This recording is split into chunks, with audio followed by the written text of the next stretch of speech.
अस्सलामुअलैकुम। कैपिटल 51 के साथ मैं हूं आमना मजीद। जुड़वा शहरों में बदलियां अटकेलियां करने लगी। कोरोना वायरस के सबब हर तरफ वीरानी। लोग हिफाजती इकदामात के तहत घरों में महदूद। महकमा मौसमियात के मुताबिक इस्लामाबाद, रावलपिंडी और मुज़ाफ़ाती शहरों में आज तेज हवाओं और गरज चमक के साथ बारिश का इम्कान है। इस्लामाबाद में आज कम से कम दर्जा हरारत 14 सेंटीग्रेड रिकॉर्ड किया गया।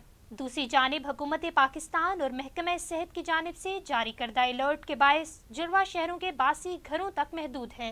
कैपिटल 51 की ये रिपोर्ट देखने वालों से गुजारिश है कि हुकूमत पाकिस्तान के जारी करदा हेल्थ अलर्ट्स पर तवज्जो दें और पाकिस्तान और पाकिस्तानियों को महफूज बनाएं।